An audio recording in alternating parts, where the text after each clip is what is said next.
Hello S2 and welcome to your next lesson on World War I, which is World War I propaganda. So in your jotter, if you take a heading which is World War I propaganda, if you're doing this in a Word document, then you might want to type up World War I propaganda.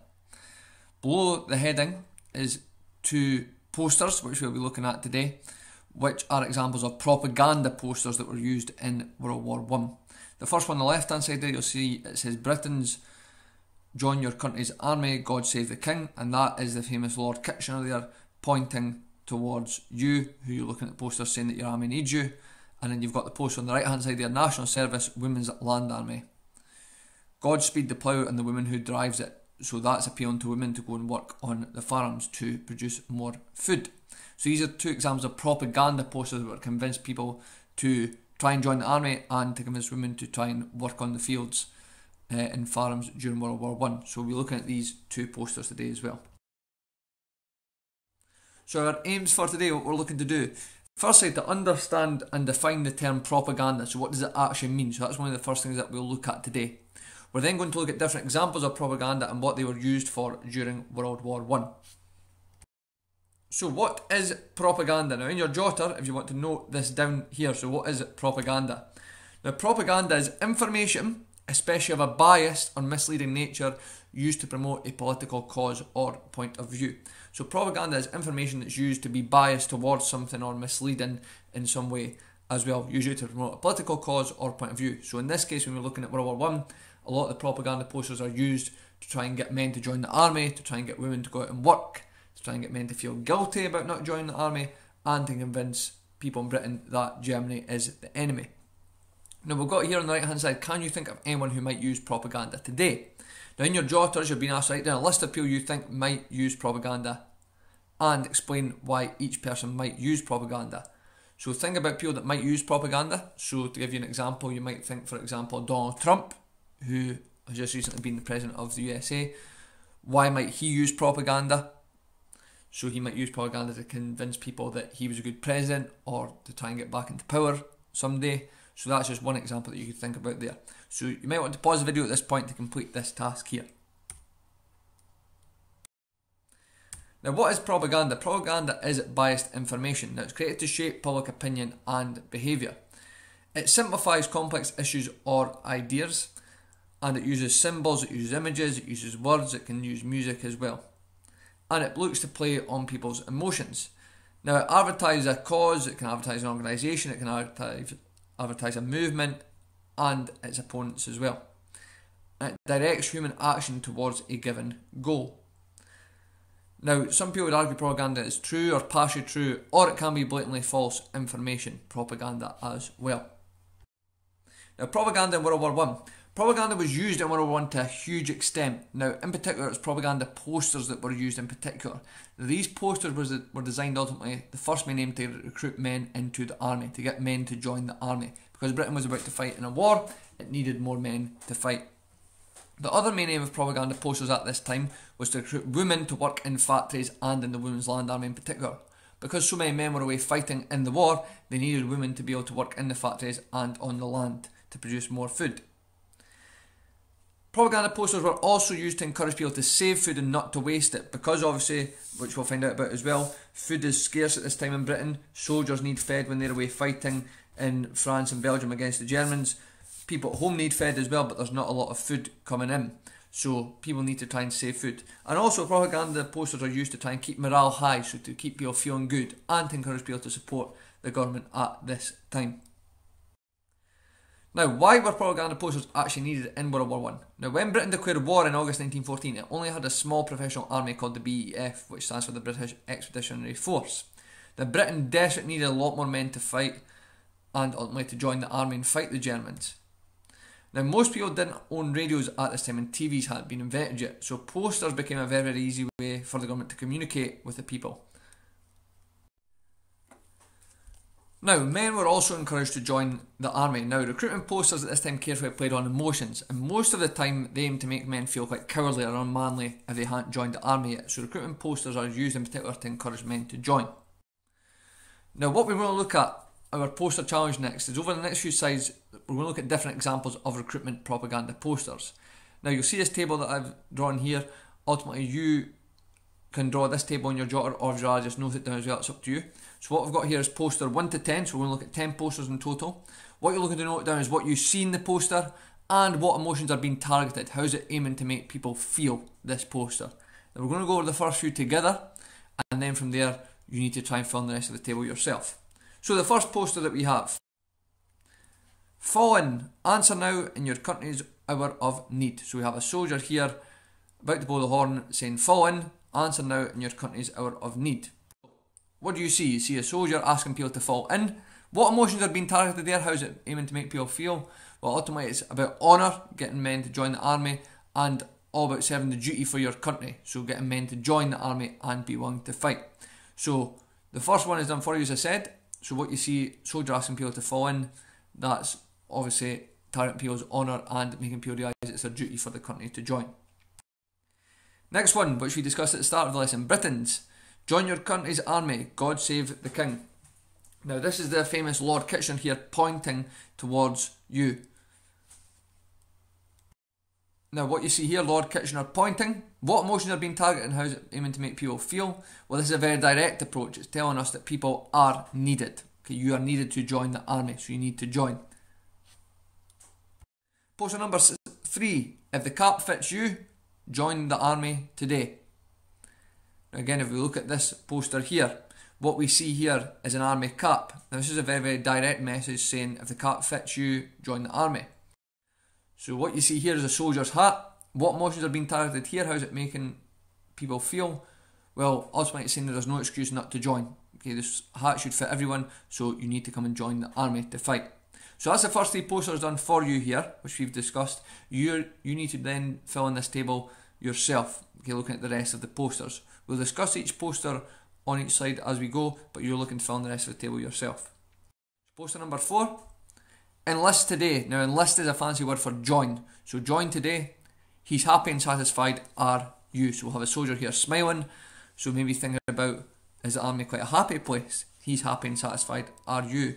Maybe do you need to question, if you're not in the army, are you happy with yourself? Do you need to go and join? We have another soldier smiling here. Have you a relation, friend, or someone else serving? Have you thought of giving him a hand by enlisting? So again, the way this image is set out, we have a soldier here with his hand actually out, almost ready to welcome someone. The fact that saying here, have you a relation or a friend serving, then ultimately that's maybe trying to play on people's guilt and emotions again. If your friends are in the army, why are you not in the army? If you've got a relation in the army, why are you not in the army? Your chums are fighting, why aren't you? And you could see here you've got soldiers running with their guns in hand. Again, trying to maybe play on people's guilt here. Your chums are fighting, so your friends are fighting, why aren't you? Trying to get people to feel guilty maybe about not fighting in the army. Next poster, be honest with yourself. Be certain that your so-called reason is not a selfish excuse. Lord Kitchener, enlist today. So again, enlist, join today. So again, you have a picture here of soldiers with an artillery gun, and you can see a plane flying overhead as well. The quote there, be honest with yourself, be certain that your so-called reason is not a selfish excuse. So again, getting men to think, well, why are you not in the army? Is it a selfish reason? You need to maybe think about that and join the army. Next poster, which picture would your father like to show his friends? Now you have here a soldier at the top, and at the bottom there you have a man sitting on a deck chair and he's reading a book. He appears to have a cricket bat, so he's maybe just a game of cricket. He's got a tennis racket there as well. So again, quite a big bit of guilt here. It's showing you maybe what people would like to be seen as a strong and fit soldier, as opposed to staying at home, sitting around doing nothing. Next poster is actually a poster targeted towards women, so it says, women of Britain say go. Okay, so it's involving women this time. You can see there's the soldiers marching in the background. So this poster here is saying, the women of Britain are telling you to go. They're saying go, so why aren't you going? Why aren't you joining? So again, getting to play on men's guilt here, but involving women this time, so saying that women are telling men to go and join the army. So again, some men might feel even more pressurised if women are telling them that they need to go and join the army. Next poster, Daddy, what did you do in the Great War? And you can see a man sitting on a chair there, and you've got his son playing on the floor, and you've got his daughter sitting on her father's knee. So Daddy, what did you do in the Great War? Again, this is a massive one playing on guilt at this time.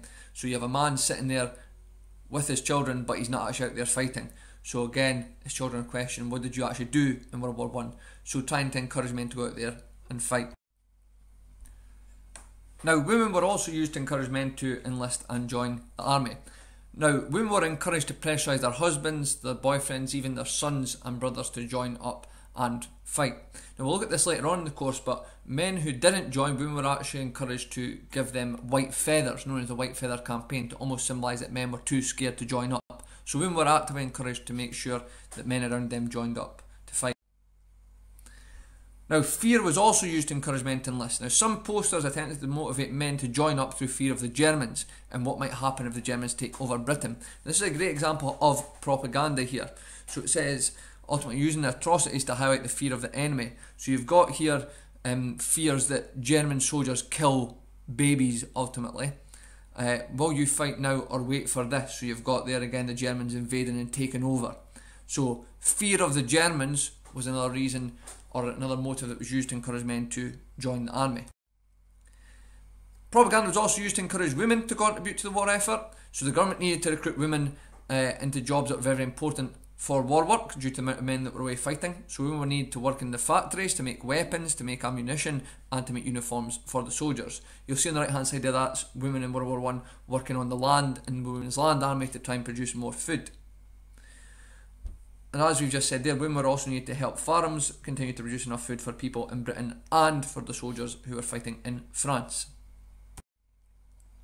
Here are some examples here of propaganda posters used to encourage women to join and help the war effort. So we've got National Service, Women's Land Army.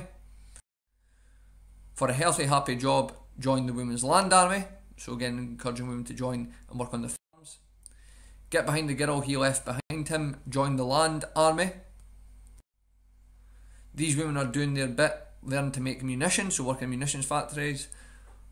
On her their lives depend, so women munition workers enrol at once, so they need women there to make bombs, to be able to make bullets, to be able to make uniforms, to help the men to fight. And posters also encourage people to do their bit in terms of saving food, so save the wheat and help the fleet, eat less bread. Join now, the Red Cross serves humanity, so asking women to join as nurses. Food is ammunition, don't waste it. Save a loaf a week, help win the war. War bonds, feed the guns. And the kitchen is the key to victory, eat less bread, so encouraging people again to save food. Hold up your end, again that's another poster encouraging women to join as nurses. Now, why were propaganda posters in World War I, why are they so important? Now, for historians, World War I propaganda posters reveal the value and attitudes of people at the time. They are true primary sources, these propaganda posters, because they're from the time of World War I, so they're great primary sources to let us see what was going on in Britain at this time. And it allows us today to better understand the feeling of people in Britain at this time during the war. Here again is just an example of some of the posters that we've looked at here, encouraging men to go and fight in the war. Now, your next task is a poster task. So your task is to try and produce a World War I propaganda poster. Now remember to focus on one of the main reasons why propaganda posters were produced. So don't try and cover lots of different reasons in your poster. All of these posters targeted one reason when they were displayed. So you're either aiming to recruit men to join the army, to recruit women into the land army or munitions factories, to encourage people to save food and not to waste it, or to keep morale quite high and encourage people to support the government. So you choose which area you want to focus on, and you're looking to make your propaganda poster for that area. Okay, so what you're looking to upload from this lesson via Teams: a list of people who may use propaganda and what propaganda actually is, your completed table on the propaganda posters and how they are making people feel, and your own propaganda poster which you have created. Now I realise that you might not have access to pens or pencils at home, so you might not be able to add colour. If you do, try and add colour to this, but if you don't worry. So that is what you're looking to upload via Teams. Now if you have any questions about anything discussed in this lesson, then please just let your teacher know. Thank you.